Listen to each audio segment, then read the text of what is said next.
pessoal, eu sou o Rodrigo. Salve, eu sou o Celso, tudo bem? Hoje a gente vai falar de mais um nó do trânsito, Mais um nozinho. que é um nó interessante, assim, que às vezes as pessoas se perguntam, né, nesse mundo entre a teoria e a prática, né, entre o labor e a praxis, veja só, para que serve você ter o curso teórico? Você já parou para pensar nisso? Se a direção, o fato de se dirigir, é apenas uma coisa prática, para que você precisa do curso teórico, então? Aí vem a questão, será realmente uma coisa só prática? Boa pergunta. E é muito bom estarmos tendo a oportunidade de conversar com um homem da teoria, eu sou teórico. estudioso, um cara que chegou ao título de doutor. Uau! Para isso estudou muito, com certeza, né? Estudou muito. Ou enganei bem, né?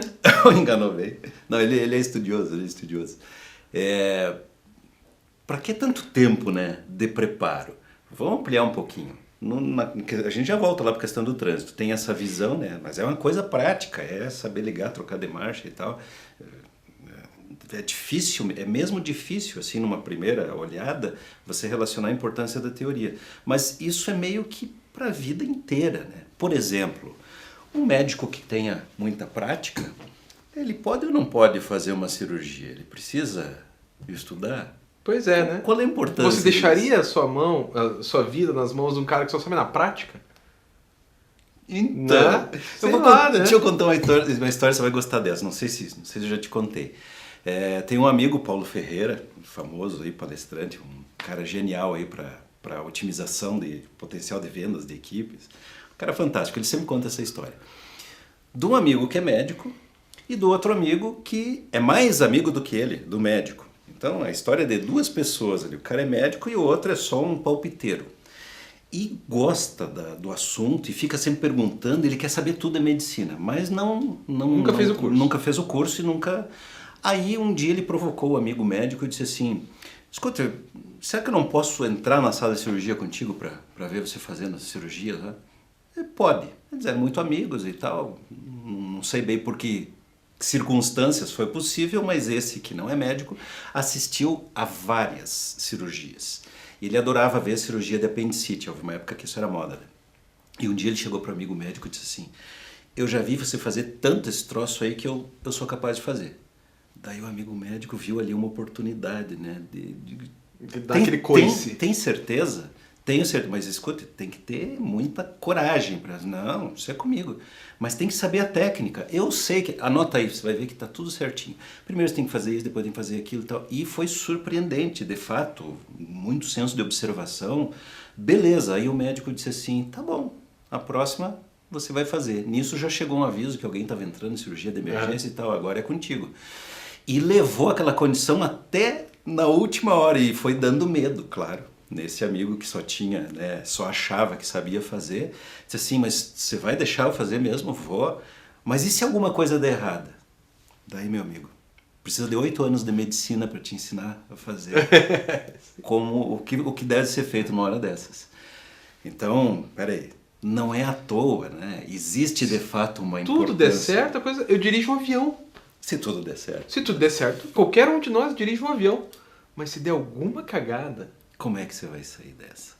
Né? Eu tenho um aluno no curso de Direito, né? Que eu sou professor, e ele é aviador profissional, né? Grande. Então eu não sei qual das empresas que é, mas ele vai para... Acho que a rota dele é ou Paris ou Miami. Uma vez por semana ele vai para Paris, na outra semana ele vai para Miami, né? Vai e volta, avião grande e tal. E nesse negócio do voo da Chapecoense e tal, que caiu, eu perguntei pra ele qual foi o problema. Então as pessoas pensam que é uma coisa, eu não vou aqui ficar discutindo, senão o cara me deu uma aula de quase 1 hora, né? Porque já tinha acabado as aulas, daí eu chamei o cara numa outra sala e falei, bicho, me explica aí, o que aconteceu? É muito problema. Não é o cara que esqueceu o combustível, só. É isso também, lógico, né? Caiu, esqueceu o combustível. Mas é uma série de problemas, que você só sabe se você estiver lá dentro. Se você teoricamente entender o processo. E não adianta entender a prática. Porque a prática te diz o seguinte, a teoria, o cotidiano, né? Te diz assim, se eu tenho combustível do ponto A ao ponto B é porque faltou. Não é porque faltou. É porque conforme você sobe na altitude, daí tem um monte de cálculos, você sobe na altitude ele gasta mais ou menos combustível. Se ele ficar taxiando, como a altitude está mais baixa, ele gasta mais. E o cara não tinha combustível para gastar mais. É um monte de coisa que eu não, sinceramente, nem consigo explicar aqui, né? Porque o cara me explicou em 1 hora só, acho que eu não tenho a capacidade de explicar para os outros. Mas não é na prática, é na teoria que você vê ali. Ele fez os cálculos para mim no quadro. Ó, por causa disso, ele tinha tanto de combustível, papá, e você via que não ia dar certo mesmo. Isso é teoria, isso não é prática. Então, alguém aí deve estar pensando assim, mas também só teoria não resolve, porque, claro, mas Claro nós não estamos, a intenção de jogar para outro extremo não é para desmerecer a prática é fundamental, mas a teoria dá uma base que torna a prática mais efetiva, não é só uma questão de valorizar. E se der algum erro, é a teoria que te salva, não é a prática que te salva. Pois é. O erro está condicionado à teoria, né? Porque a menos, claro, que você já tenha sofrido aquele mesmo erro várias vezes, você não adquire prática do erro. Você adquire prática daquilo que está certo. E a teoria que vai te salvar do erro. Interessante pensar nisso, né? E no caso, vamos voltar lá então para a primeira habilitação. Por que eu tenho que estudar a parte teórica e não ir direto para a prática? Guarda essa pergunta aqui, eu quero falar com você que já é habilitado. Se eu te mostrar um teste desses que fazem para a primeira habilitação, de reconhecimento de sinais de trânsito, que é só uma parte do... Que nota você acha que vai tirar? Você sabia que desde que entrou em vigor o Código de Trânsito Brasileiro, já se vão 19 anos, tem mais de 600 resoluções que modificaram, complementaram, ajustaram, alteraram. O Código de Trânsito Brasileiro foi alterado por leis que vieram depois, foi alterado por resoluções e tem uma série de deliberações e portarias que interferem também. Quer dizer, se para você que já está dirigindo, já tem toda a prática, que estudou teoria lá quando tirou a carteira ou quando fez a prova de renovação ou um curso de reciclagem, ainda falta conhecimentos, imagine para quem está sendo preparado. Imagine você não ter mais a teoria. Porque você precisaria de muito mais prática e precisaria experienciar muito mais situações para poder ter aquele preparo mínimo. Ora, se hoje uma das principais críticas da formação de condutores é o fato de que a prática é muito limitada, né? Imagine se você não tiver a teoria e ainda tiver que reforçar a prática. É limitada pelo seguinte... Tirar carteira de moto, o pessoal aí que já fez sabe, quem está por fazer, você vai se surpreender. Você não troca de marcha na moto. Você não vai para a rua.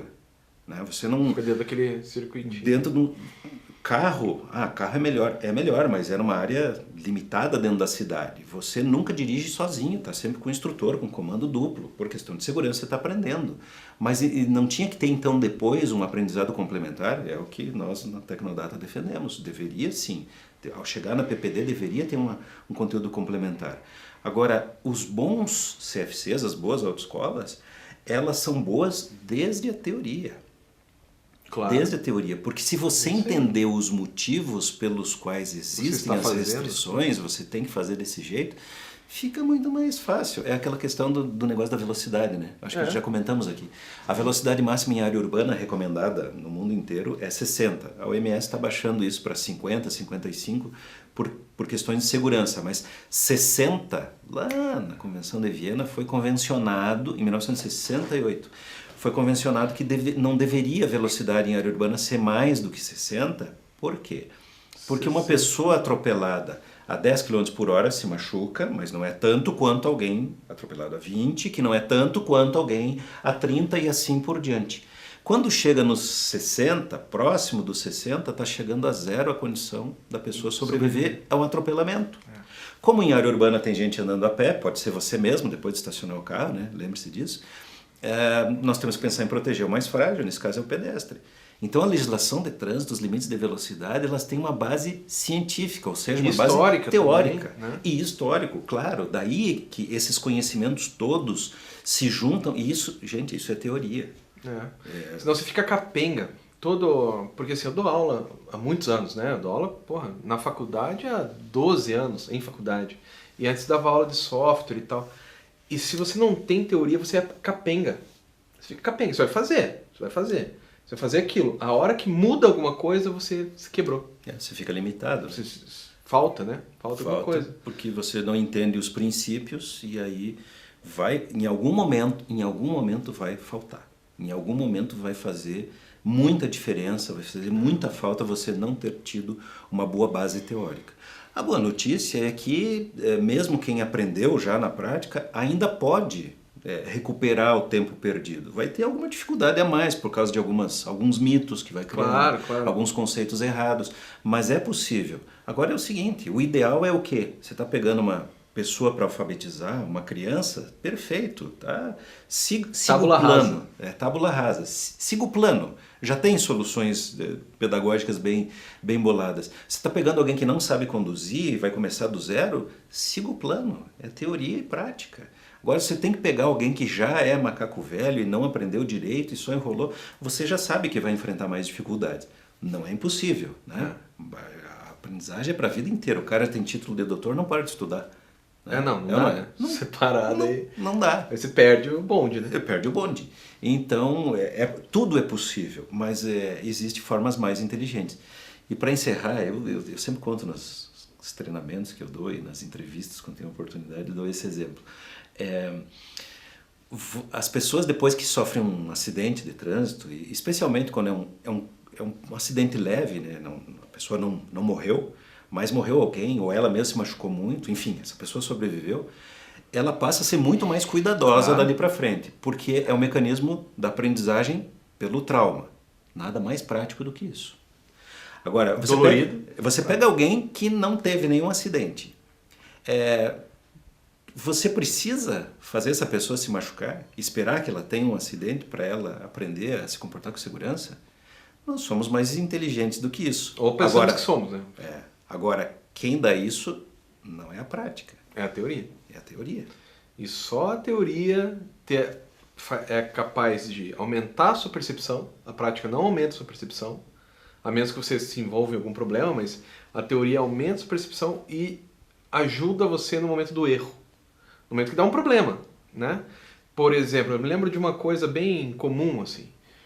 O carro aquaplanar. Isso é teoria. O meu carro nunca, ainda bem, né? Nunca entrou em aquaplanagem. Nunca entrou em aquaplanagem.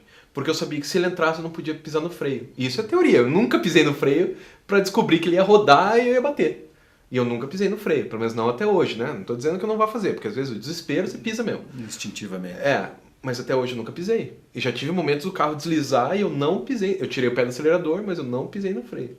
E isso é teoria, porque me explicaram, olha, não pode pisar no freio. Se pisar no freio, o carro vai... E daí me explicaram fisicamente mesmo. O carro para, a água, o atrito, não tem atrito, e gira. Né? Isso é teoria. É a teoria que evitou de eu bater o carro, acho que umas 2 vezes já. Poder da teoria. Né? Conte para nós da sua experiência, seja você estudante, se você for instrutor, né? Conte aí do drama que tem entre a teoria e a prática na primeira habilitação. Isso é uma novela é bem divertido. Bem divertido. Então, obrigado pela audiência e continue nos assistindo. Até mais.